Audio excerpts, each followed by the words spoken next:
Since this ranked season is only lasting another 6 days or so, I'm gonna try and actually play a lot of ranked games without live commentary so that I can actually focus on the game a little bit more and maybe reach the Master Ball rank that I have wanted to reach since the start of this season. And as you will see, I actually am winning a little bit more and when I'm not doing live commentary. However, even at the end of this video I'm getting a little bit distracted and making some silly mistakes. So if you want to see that, you should stick around. And obviously there is still a playlist of my other ranked games that you can watch where I do live commentary. This is just a little bit of after the fact commentary, and yeah, let's see what is happening here. This is our first opponent. He is running a Chatot/Rampardos deck, which is a very fun deck actually to play. The Chatot really kinda functions as a means to get a lot more drawing power so that you can get your Rampardos up quicker. Now sadly for my opponent here it didn't really work out for him, but for me it is great because, well, I am gonna win this game. That's also one thing that I'm gonna do in these videos is just, well, you can see that he conceded already. One thing I wanted to do in these videos is just make the video as long as my wins. So if I'm on a win streak, then the video keeps going. If I lose the game, then I stop recording and then I take a reset so that, well, my mental is a little bit reset and we can try and play again. So here we are against our second opponent, which is a Solgaleo deck. Solgaleo is weak to fire type Pokemon, so we are actually not in a bad position here, especially because we have a Turtonator. And, well, we don't have a Kiawe in this hand, but I mean, still, we're not in a bad spot here. And if he doesn't have a Solgaleo in his hand, then we are in an even better spot actually. So we give our opponent a turn, and here is the moment of truth.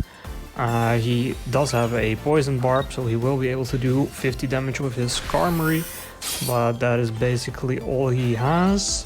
No rare candy Solgaleo here, and we get a Kiawe. Now I am not gonna play Kiawe here, since we already have one energy on our Turtonator, so playing Guzma is a little bit better. Than Skarmory won't be able to do another 50 damage next turn, and our Turtonator does actually get another energy, and then next turn we will also have enough energy to use Fire Spin, just like we would have had with a Kiawe play. Now here he plays Iono, and we get a very nice draw. We get a rare candy Charizard, which is exactly what we wanted, and our opponent still hasn't played Solgaleo, so, well, this is a great spot actually. We'll use a rare candy here and play our Charizard, and then we can also just put an energy on the Turtonator to knock out this Skarmory after we have used our Professor's Research, and we get another Turtonator, which is also pretty nice. So we have a pretty decent bench, and we get our first point as well. Not too bad, I would say. And then, alright, there is our first point. He plays his Skarmory, so clearly he does not have what he needs, but there is his rare candy. And here comes the Solgaleo, which he will immediately play in the active, which I think is a interesting choice, since he can knock out my Turtonator. However, my Charizard is on the bench. Will also be able to get all the energies necessary for his attack, and he won't get knocked out in one turn by Solgaleo, while Solgaleo with 170 HP will be knocked out by one attack from Charizard. So really a quite interesting turn by our opponent, not one I should have recommended, or I would have recommended, I would say. But alright, everyone plays a little bit different, and here we are just gonna put an energy on Charizard use its stoke attack and get another 3 energies. So here we go, and then we pass on the turn. And this Solgaleo will only be able to do 120 damage, so he switches it out to a Skarmory. And that makes sense, he doesn't want his Solgaleo to get knocked out, that would immediately be the game. But basically he already lost at this point because there is nothing in his deck that would actually save him from this Charizard. So it is only a matter of time before we win this game. As you'll see, brings back his Solgaleo. And I think he might concede, or yeah, he's just gonna put an energy on Solgaleo, use his Soul Breaker, so that is 120 damage, but obviously we don't even have to put an energy on Charizard, we can just use its attack and then Solgaleo would have been knocked out. However, he already concedes, so we gain a few points. And here is the Tapu Lele Giratina opponent. Now this deck has become very popular in the last few days, as Tapu Lele is a great Pokemon to play against the deck that I am playing, since my deck includes a lot of energy. The thing that I maybe should have done different here is not put the first energy on Turtonator and only use Kiawe.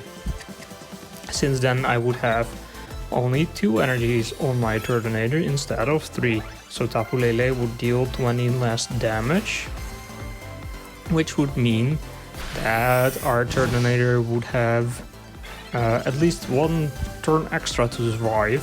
Now he is only 60 HP, so if we leave him with 3 energy on him, then he will obviously die next turn. So we'll have to attack with our Turtonator here in order for him to survive 1 turn. Because he loses 1 energy at least here, and then Tapu Lele's attack will do 40 damage. So here our Turtonator survives with 20 HP, and we can use his attack once more. Sadly, we also noticed that we don't have a rare candy yet, so we won't be able to evolve into a Charizard. So here I Pokemon Communications to try get a Charmeleon. Sadly, I don't succeed, and we just get another Turtonator. So our Turtonator does knock out this Tapu Lele, so that is 1 point and 1 pretty big threat if you ask me out of the way. And now here comes his Froakie, which is obviously a water type, so the Froakie will be able to deal some actual good damage. His flop attack of 10 will do 30 to my fire type Pokemon because of the weakness. So there goes my first Turtonator. Now we will have to think what to put in, and I decided to put in our Charmander in hopes we maybe get the rare candy that we need, and our Turtonator doesn't have enough energy on it to attack either.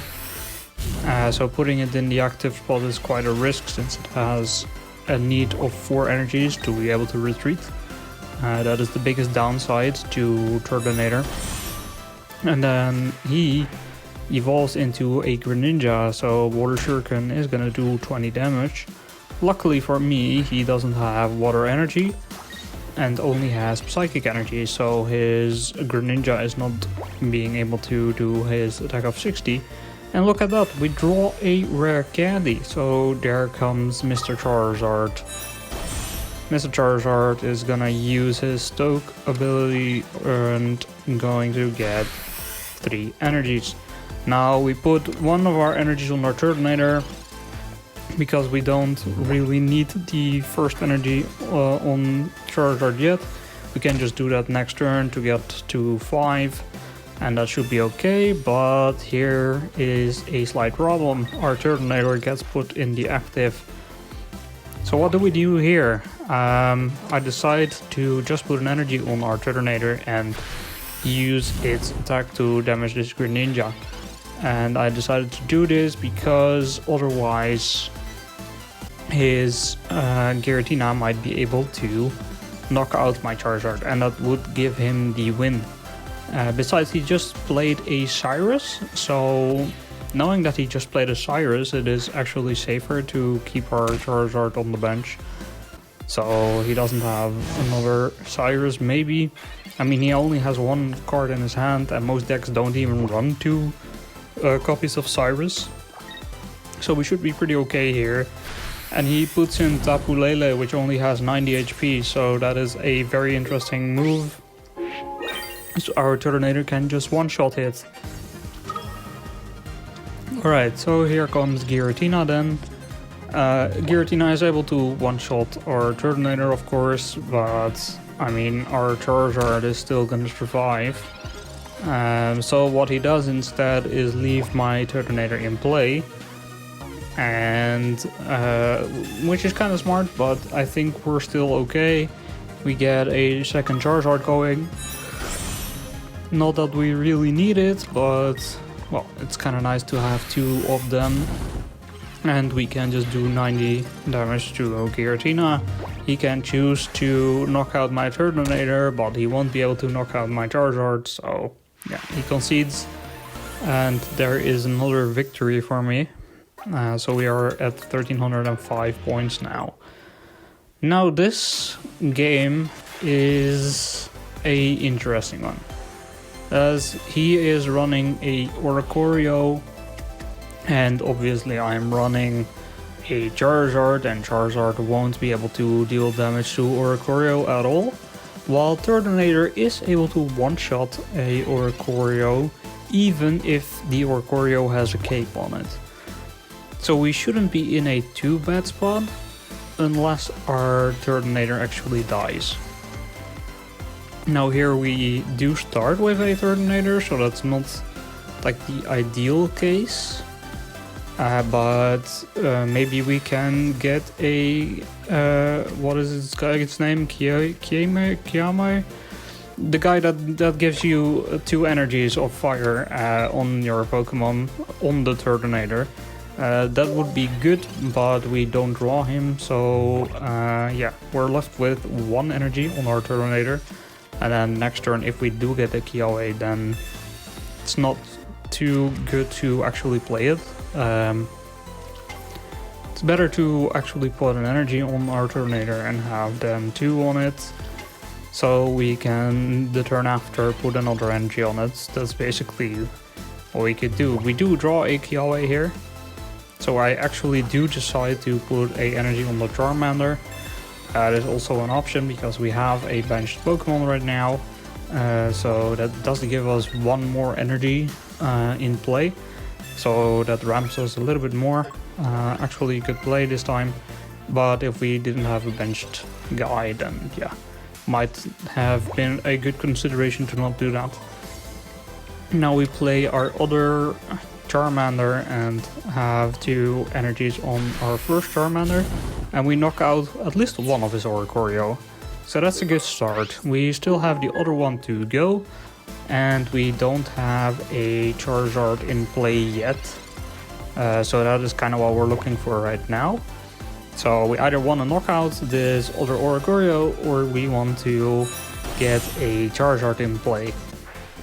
And he gets his Greninja online. So that is a huge problem here, because Greninja is going to do 80 damage, plus the 20 damage from the Water Shuriken, which means that our Turtonator is actually quite low. But alright, what can we do? We don't have any healing, so we can't also retreat our Turtonator, so there's only one option really, and that is just do another 90 damage. While we secretly hope that we maybe get a rare candy, or at least a Charmeleon of some sorts. So yeah, we see what will happen. The Water Shurikens and our Turtonator dies here, and we will have to swap into one of our Charmander. Which is what I'm gonna do, which is he is also gonna knock out that Charmander. Only has 60 HP, so yeah, he is gone. So what can we actually do here? He has 60 HP, we have a Guzma in hand. So basically what we need is a Charmeleon. Charmeleon will be able to do 40 damage, so with Guzma we will be able to knock out this Greninja. What do we draw? Pokeball. Alright, that's not a Charmeleon. So we would have lost the game here. But I Pokemon Communication my Charizard. And what do we get? Charmeleon. So that saves the game here. We can also Pokeball for another guy, and that is a Turtonator, which we could play, but alright, we play Guzma here, get the 20 HP of Greninja, and then we can evolve into a Charmeleon, and that is the last 40 damage that we need. So here we go. We are gonna use our Combustion here in a second, and this Greninja is gonna be knocked out. So we're not doing too bad here. It's actually a pretty alright state to be in for now. He plays his Oricorio, Charmeleon is able to do damage to Oricorio, so that's okay. And we get a red card, alright, not very useful at this point in the game. Oricorio also gets a cape on him, so maybe ideally we would like a Turtonator in play instead. For now we can only put an energy on him and use Combustion again. And this Oricorio will be able to do 50, which means that if we were to leave Charmeleon in play, then we would obviously lose the game, because Shaman is also able to heal the Oricorio up a bit. So here we go, we take 50 down to 40, and we draw a Charizard. So we have to play Charizard here, otherwise we could lose the game. We could have also just retreated our Charmeleon into the Turtonator, but then obviously you have the risk of running into a Cyrus. So okay, we instead use Charizard, we use Stoke, and he now has 7 energy on him. Now you might be asking why I did this. Well, right now I'm actually asking myself the same question, because I think I made a mistake here. And that is actually gonna cost me the game. I used Steam Artillery somehow, thinking that I was able to do damage to a Oricorio, while Oricorio obviously doesn't take damage from EX cards, so yeah, big mistake there. And then there is another mistake here, where I don't have a second energy on our Turtonator, otherwise I would have just been able to knock his Oricorio out right here. So yeah, instead we keep our Charizard, or we don't keep our Charizard and we swap into the Turtonator, which yeah, it's not gonna help us that much, because as you will see, he is gonna have a Greninja because of the red card that I played. We will never know what he had in his hand, but he is also able to play Mars, which doesn't really do a whole lot for him. But yeah, he has Raikandi, he has Greninja. Greninja has 120 HP, so yeah, we're energy short on Turtonator, we're energy short on Charizard. This game is sadly lost. Well, I think I could have actually won this game pretty easily had I not used Stoke and Steam Artillery. So yeah, that's unfortunate, and it still happens. I really wanted to not have these kind of stupid mistakes happen, but yeah, they did happen. And that is the video, because that's a loss. So if you want to see more of these kind of videos, please let me know in the comments and subscribe. So yeah, see you next time.